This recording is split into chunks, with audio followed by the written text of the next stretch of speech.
Welcome back to Female Founder Stories, Women at the Top Told by a Teen.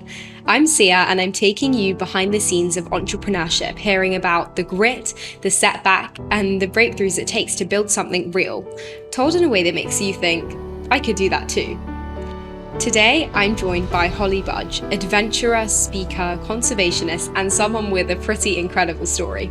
She was the first woman to skydive Mount Everest, has summited Everest with the North Face, and is also the founder of the charity How Many Elephants and World Female Ranger Week, which supports female wildlife rangers around the world. What really stood out to me about Holly's journey is that so much of it is rooted in taking risks, thinking bigger than what feels comfortable, and learning how to turn your fear into something that drives you forward rather than holding you back. So I'm super excited for this. Welcome, Holly. Thank you so much for being here. Thank you, Sia. Great to be here chatting with you. So you've done something that most people would never consider attempting. And where do you think that kind of willingness and risk has come from? I think I was pretty adventurous when I was growing up. I was definitely really competitive. I got expelled from school when I was 4, which I think is something I'm quite proud of actually. But just huge amounts of energy when I was growing up. I'm sure there's probably a name for that these days, but back then it was just disruptive. I was disruptive, I think. So I think my mum used to channel my energy into like encouraging me to get into the outdoors. So I was always running around. I did a lot of competitions in triathlon, so running, swimming, target shooting, and horse riding. And I remember from a really young age just being trying to be really good. You know, we were training even at 6 or 7 years old. We were training and we'd go out and be pretty successful as a team. So I think that instilled into me for my adventurous life going forward that, you've got to work hard, you've got to turn up prepared and put that time in to get as good as you can be, even if you're still quite young. Oh, that's incredible. As in, I've done triathlons, not with shooting or horse riding, just, swimming, running, biking. And I think a lot of it is about kind of being uncomfortable and sitting in, your wet tri suit, just sitting with that uncomfort. And I think that's something that a lot of like sports players and, people who play sports kind of build in general. And so when was kind of the moment when you decided, okay, I want to climb Mount Everest? Because it's huge. Like, it's incredible that you did that. I don't even have any words to say. So when I was in my early 20s, when I was 21, I went traveling to Australia and New Zealand. And that's when I first did a skydive. And I just fell in love with that experience. And I wanted to go and do it all over again straight away. But I also had never thought about it that people were getting paid to jump out of aeroplanes every day of the year as a job. Nobody had told me this at school or at college as a potential career move, or a career path, I should say. So I decided that's what I wanted to do. I was going to move to New Zealand and get employed as a skydiving camera woman. That was pretty far-fetched because I didn't know anything about skydiving or filming. And I later learned only 3 women had worked in that role before I got my job in Lake Taupo, New Zealand. So hugely male-dominated industry. But I set this big, audacious goal. I came back to London, carried on working as a graphic designer, and I saved up enough money to go back to New Zealand and learn how to skydive and then figure out how to get employed as a camera woman. And eventually I did land my dream job and was getting paid to jump out of aeroplanes up to 12 times a day, every day. And that's what led on to hearing about the opportunity to skydive next to Mount Everest, which was a world first expedition, which is a whole different story, but that led on to me becoming the first woman to skydive Everest. And it was when I first laid eyes on Mount Everest on that trip that I knew one day I would be back to climb to the summit, but I didn't know anything about climbing or mountaineering. So I just made that my big goal. And then I set about learning how to climb mountains. And I made it a 5 year goal, and it actually turned into a 9 year goal in the end. But I met people on Everest who had never stepped foot on snow before trying to climb to the summit. So, I never ever want to be one of those kind of people turning up totally underprepared. So it's always been really important for me to go and learn those skills so that when I do the big adventures, I know I'm turning up mentally, physically strong. As in, that's incredible. And speaking about being mentally and physically strong, obviously that's a huge part of not just entrepreneurship, but also, as in, can you tell me about your experience when you were actually climbing Mount Everest, and do you actually think it was harder mentally than physically? Yeah, it's a really good question. Like, it's definitely interesting with hindsight. So I spent 47 days on the mountain above 5,000 meters to acclimatize properly. And your physical condition is deteriorating every single day. You are not building muscle above 5,000 meters, and especially for that prolonged period of time. But interestingly, your mental fitness is getting stronger every day, your resilience. So things that I would think would be really horrible in everyday life, like some of the food we were eating, or say where that food is stored, because there's no fridges. So, food is just stored in a hole in the ground, right down to where you go to the toilet, how you go to the toilet, things like that.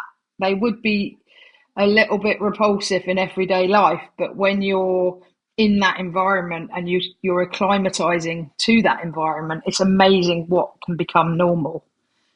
So I often think about when I was working as a skydiving camera woman, skydiving became really normal to me. Skydiving became as normal as getting up and cleaning my teeth.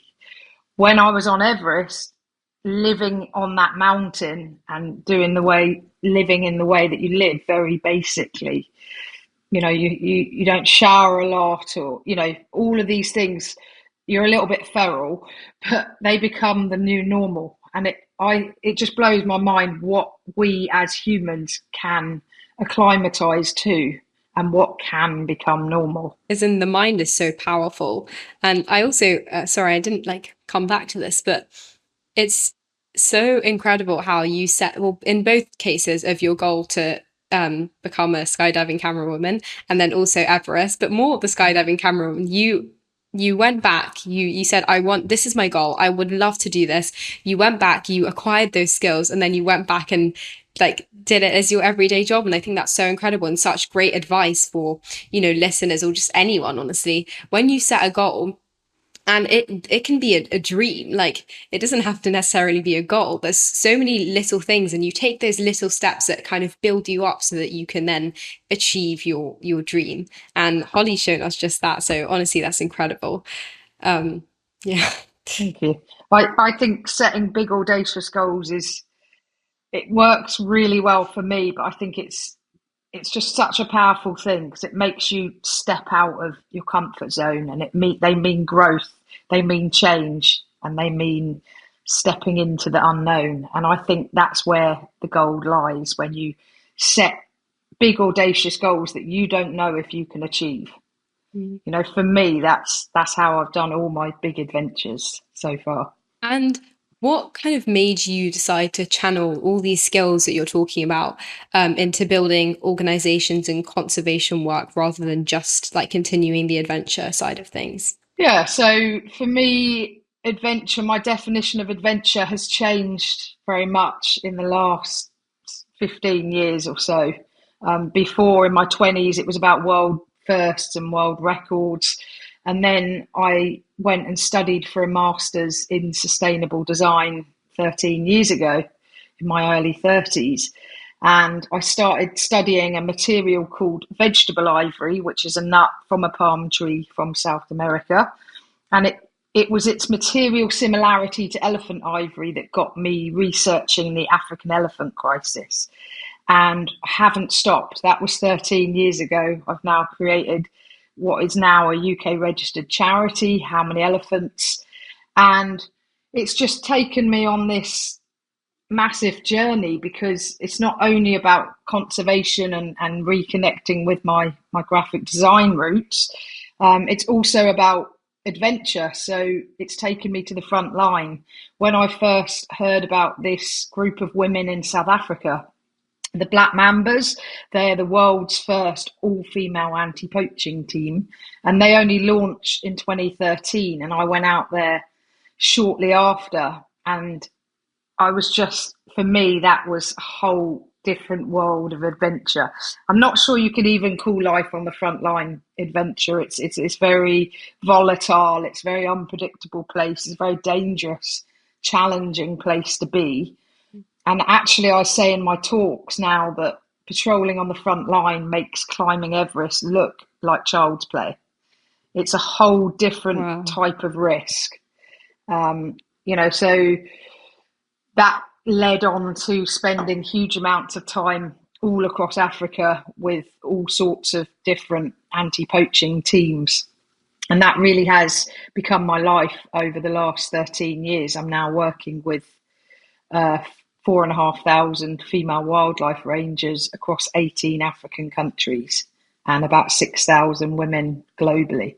So it's definitely picked momentum up, that's for sure.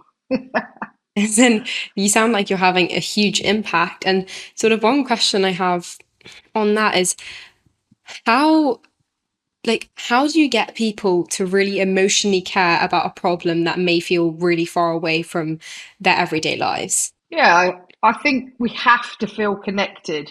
I don't think we act on things if we don't feel that connection. So for my campaign, that was all through design. So I built this necklace, which has now won 6 design awards so far, and it's 96 elephants cut in vegetable ivory to show the daily poaching rate in Africa. And then to accompany that necklace is a global travelling exhibition that has 35,000 elephants on a wall to show the annual poaching rate. And when you see and connect with this data visually, it's really powerful to see that many elephants in a 18-meter long art installation. It hits home, message hits home pretty hard. But the whole thinking with my campaign is it's non-gruesome, it's non-gory, it's non-political. I'm just visualizing the data. And that has had a huge impact on getting young people, schools, adults, people involved in this poaching crisis that seems a very long way away. But I think we're all starting to figure out that everything is connected, whether we're talking about biodiversity loss, climate change, whether we're talking about pandemics. It all reflects our fragile relationship with nature, but also that nothing exists in isolation. So, wow, okay. And do you mind expanding a bit more on poaching? Because I honestly, and I think maybe a lot of my listeners as well, okay, in geography and in many of our subjects, it's this kind of issue seems as though it's more historical when it's talked about.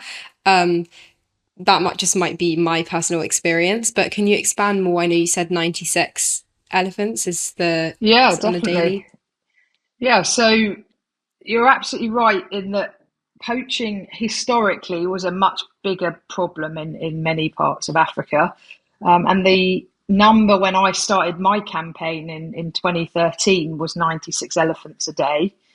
And that number is actually dropped down now. The new sort of recognized number would be around about 55 elephants a day are poached for their ivory. So still a huge amount of elephants are being Mm. lost.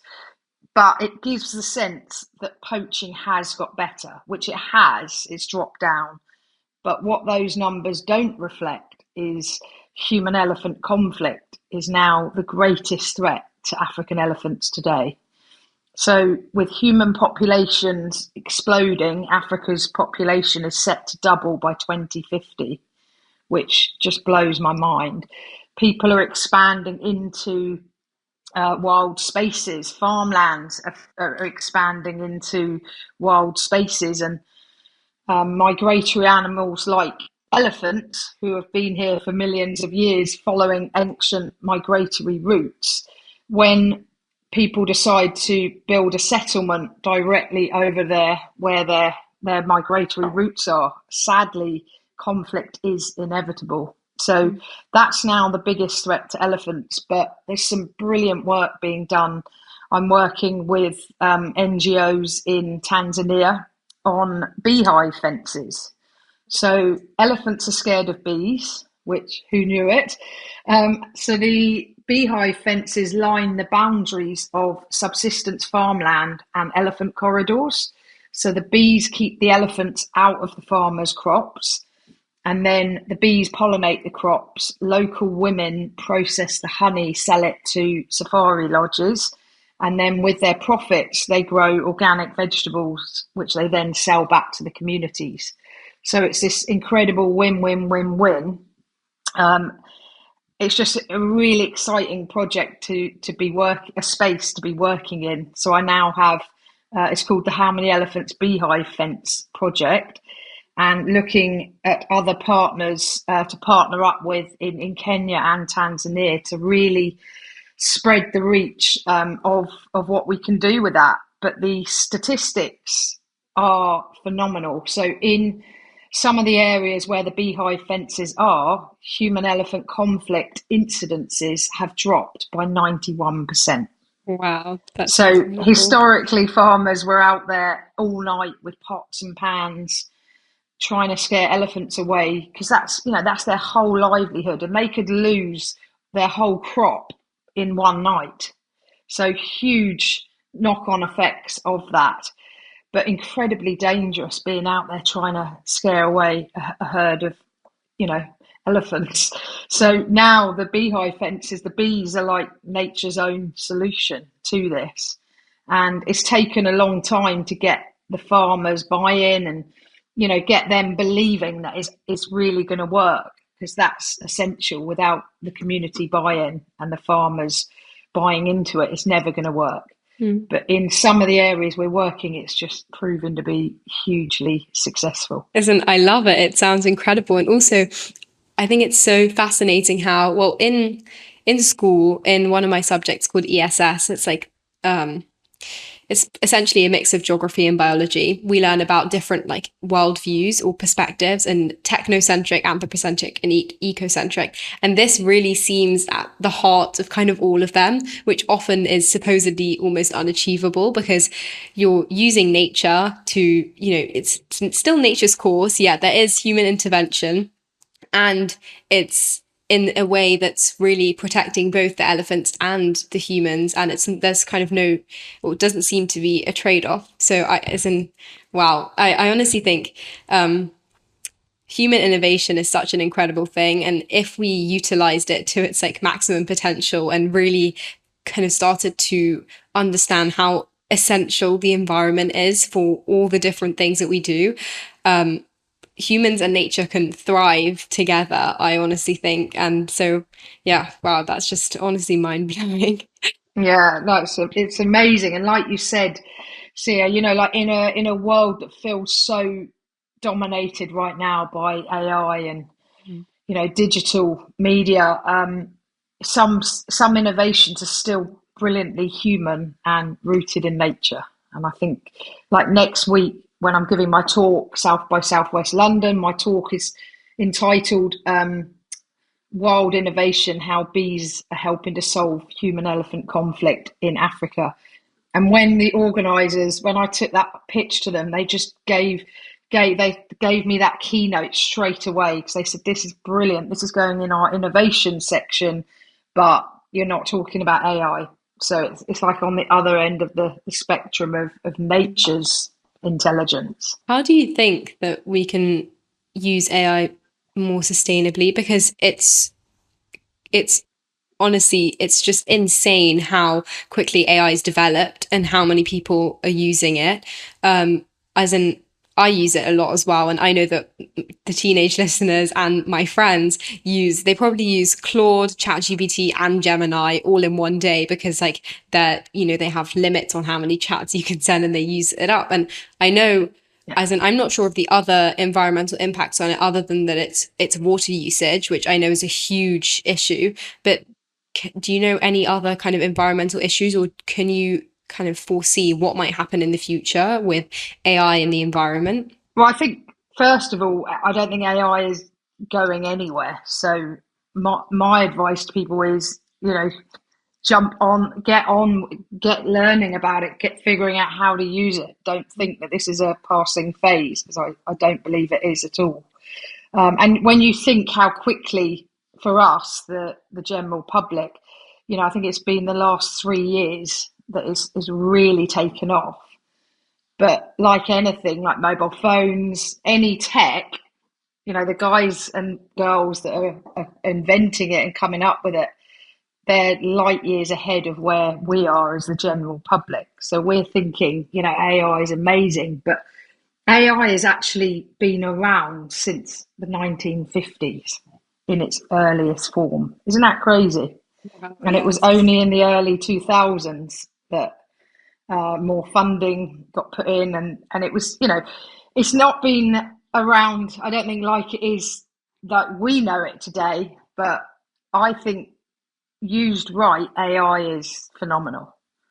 And I use it all the time as a tool. So I still use my brain, but I'm using AI to totally enhance what I'm thinking and trying to do. And I think that's the best way to be using AI. But in the conservation space, it's really exciting what's happening. I'm working with female rangers now and mixed ranger teams that are using drones. I'm also working with a really cool tech startup called Virtual Ranger, where they're using AI and WhatsApp to shorten the times when communities see elephants approaching, to really shorten up that time that rangers can get there to, you know, make that situation better. So I think tech used right is phenomenal. What's going on out there is just totally groundbreaking compared to 3, 4, 5 years ago, and it's moving at such a pace. So it does feel a bit overwhelming and trying to keep up with it all, but I think it's hugely exciting as well, and the capabilities. But I think nature's intelligence is also something that we should never forget, because nature's intelligence has been around far, far longer than AI. So if we can find a way to use both of them and learn from both of them, then I think that's the best solution going forward. I really love how you can kind of see AI being used in so many different sectors, and it's really interesting to hear how it's being used in the conservation sector. Because I've been hearing about it in so many other sectors, and how, people just dump their like spreadsheets in and it will sort things out. So yeah, wow, that's really interesting. Hmm. Yeah, And yeah, it is. speaking of kind of challenges, I guess maybe AI isn't really a challenge, but I mean, it could be for the environment long term. But how, what's something that's really kind of been a challenge for you in your career? I know you've changed careers, or changed your path a lot, but has there been one kind of moment that's really stuck out to you that made you kind of, it was a real learning moment for you where you had to get past something that was very difficult? Yeah, I think for me it took a long time to figure out how all my interests in design and conservation in adventure all work together. So now I realize adventures are, they're not my true passion or my purpose. They're just a fantastic tool for getting global media coverage and raising lots of funds. So back in the day, I thought, adventure was it. That was everything. And when you got to the top of the mountain, that was the end. But now I realise that's just the beginning. That is just a platform to talk about social and environmental issues, and that's my true purpose, is my charity and my conservation work, and World Female Ranger Week, which is coming up next month, which is now in its sixth year. So just back to the adventures, I remember when I became the first woman to skydive Everest, it got huge media coverage. I was on, TV in America, in the UK, doing radio, doing podcast interviews, really thrown in the deep end in the media side of things, and it was quite terrifying at the time. But I remember thinking, how can I harness the power of the global media for a greater good than me jumping out of an aeroplane or me climbing a mountain? So, fast forward 15 years, Wild Female Ranger Week has now had over 500 million views, which is phenomenal. Like the stories of these women completely blow my mind. They humble me every day. Like the adversities, the challenges that a lot of the women I work with have overcome is just incredible. So I guess that's what I've learned is finding purpose bigger than me, Mm. finding purpose bigger than yourself. And a big part of that, because I work alone for the most part, and people say, how do you fit everything into your day? You must be working all the time, and a lot of the times I am, because I feel that the distinction between my life and my work, it all blends in, as I'm sure many other people feel as well. Is a big part of that is rejection. So everyone sees the high points, everyone sees the grants that you apply for and you win. People see the awards, people see all those glossy moments, but what they don't see is all the huge amount of work that you're doing behind the scenes that ends up in a no. So a lot of my life is about rejection. I get told no a lot, and people are like, "Oh, you're smashing it. You're doing this. You're doing that." And it's like, for every one yes, there might be 100 no's in there, but people don't see that. So I think you have to grow a thick skin and you have to be resilient. But I also think when you're truly passionate about what you're doing and you have that purpose, that's what keeps driving you. Because even on those days when I think, actually, I don't want to do this anymore, I can't stop because I think, I just feel so driven to help female rangers, to raise money for them. That's a big part of it as well. It's not just advocacy, it's fundraising. There's a wonderful expression that I use almost every day, that conservation without funding is just conversation. So it's hugely important to be joining the donors to frontline projects where that money really matters. Sorry, that was a long answer, but No, that was great. And from all the like female founders that I've spoken to, all the ones who are the most passionate about what they do, they are always the ones who have often been like the most, I know you're talking about rejection, but also ultimately the most successful. And I think you've raised such a good point. This honestly comes up in the majority of the talks I have with female founders about rejection and, well, failure. And those both sound like such negative terms, yet they aren't always. And you have to have the rejections to then get to the yes. And also, one other thing is, I think, honestly, you're so unique in the sense that I think that a lot of it's very kind of scary to go after your dream, especially when it's something that potentially might not be like stable. So people often like musicians or people going after like an art dream or things like that where they don't have like a 9 to 5 job where they go in every day. I think that takes so much courage to go out there and say, no, I'm going to do what I'm passionate about. And I think you've also bridged the worlds between all the things you love so incredibly. And I also think that as teenagers, often we are maybe not told, but we are advised to sort of pick one thing you're interested in. When you go to university, you often just do one subject. But that doesn't mean that you should kind of lose all the other things that you're interested in. And so, yeah, I just find that that's really inspiring to see how you've bridged the gap, bridged all the different thank you. worlds that you're interested in. And I think you've just hit a brilliant point there that I do like talking about this is it's never been easier than today to be a designer, with programs like or websites like Canva, or learn how to speak, that all of these peripheral skills, learn how to write properly, all of these skills have just helped. I couldn't have done what I've done without having all those skills in my toolkit. And I say that to a lot of people, you've got to present yourself professionally. Everything's got to look good.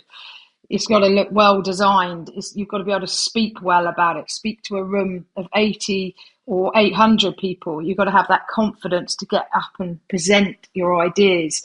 Because I think in this day and age, there's so much noise that you've got to be able to cut through that noise. And to cut through that noise, you've got to be confident in your abilities. So I think the more peripheral skills you can learn, it's only going to serve you well going forward.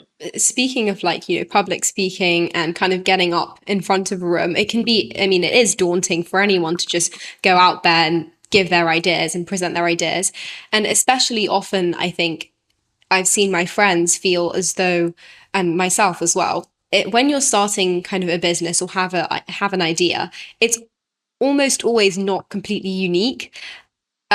So how do you Okay, so what I'm trying to ask is, what advice would you have to a teenager who's maybe kind of feels nervous to go out there and present their ideas, and also when it comes to sort of starting a business, if their idea is not completely unique? I don't think anything is completely unique, even if you think it is. The chances are somebody else has had a very similar thought somewhere else on the planet, or they've got a similar idea or a similar product. So I don't think you have to necessarily strive for uniqueness, but I think you got to make something your own as well. So I know that sounds a bit contradictory, but for example, my elephant necklace is pretty unique in that it's elephants and it's showing the daily poaching rate. But when I was doing my master's, part of that was looking at other artists working in the field of visualizing data. So I wasn't new to, visualizing statistics in really creative ways, but no one was doing that in the field of African elephants. So I think it's about recognizing where you sit in that broader context of what other people are doing in that field. And I think having that awareness is really good. But yeah, my advice would be that, like I said earlier, you gotta be professional, and you gotta present yourself professionally if you want to be taken seriously and you want to cut through that noise. So, you know, set those goals. If you don't like speaking, make that your goal to get up and talk, whether it's initially just in front of your friends and family, or go and volunteer somewhere where you can get up on a stage and give a talk. It's actually really exhilarating. I call it jumping out of aeroplanes, but in everyday life. You get a real adrenaline buzz when you're doing it. Um, and I love that. I've learned to embrace that. But little things, when you go to a talk at the end, when they say, has anyone got any questions? And everyone's like, oh, not me, not me. Put your hand up. Even if you don't want to, put your hand up, ask that question. Because when you start pushing yourselves in these little ways every day, that becomes normal.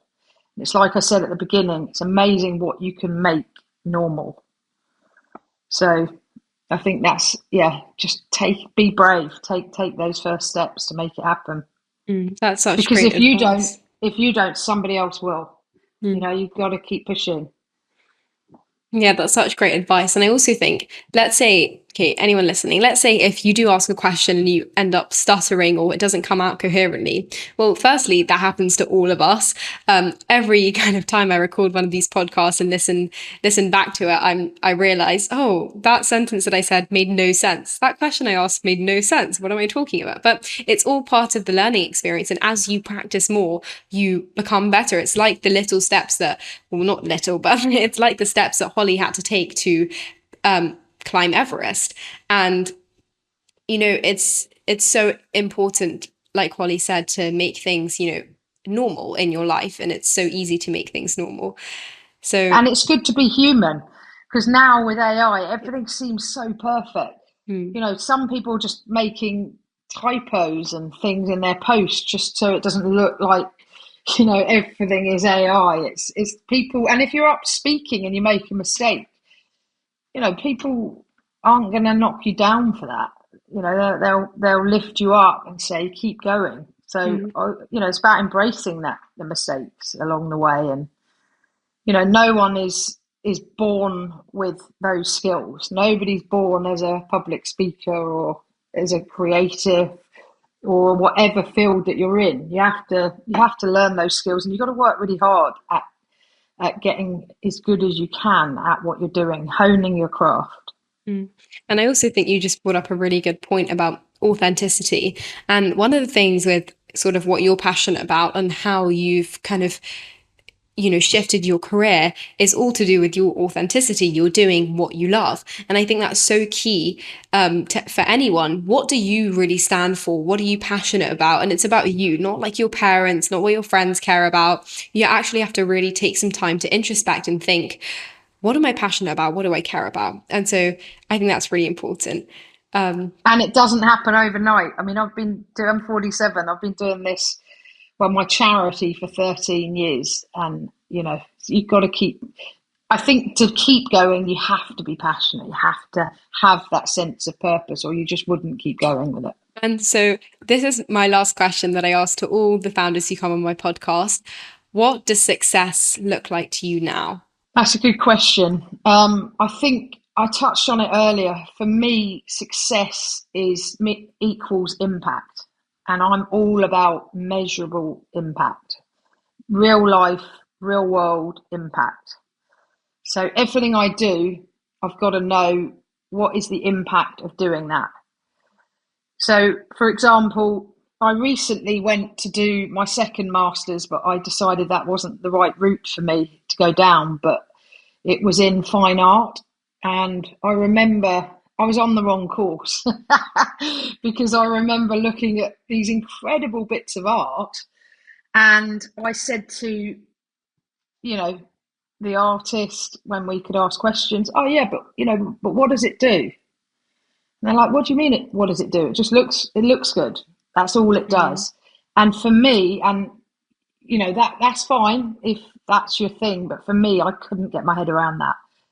That's why that wasn't the right course for me, because something's got to look good, but it's actually got to have an impact as well. Otherwise, I don't get motivated by that. So everything I do, I've got to be able to say, I've done X and it's helped Y, and it's helped X amount of female rangers, or it's helped X amount of farmers with the elephants and the beehives, or, you know, everything's got to be tangible, measurable, because otherwise, in my head, I don't feel motivated to act. So impact in one word for me. oh, well, thank you And so much. and I Sorry, do go on. I do think sorry, no, don't be sorry. I do think fine art can be impactful, Hmm. but not all the time. I just want to add that in there. Thank you so much for your time. I've learned so much, especially as in you're so inspirational to see how you've kind of branched together all the things you've loved. You care so much. You want to have an impact on the world, and I think that's something we should all take away. You've like made it really clear that just like past your adventure kind of activities, you want to use that kind of media for the greater good, to share knowledge and to share things about poaching, about the female rangers, and yeah, as in you are making a real impact. So thank you so much, and to everyone listening, see you next time. Thank you.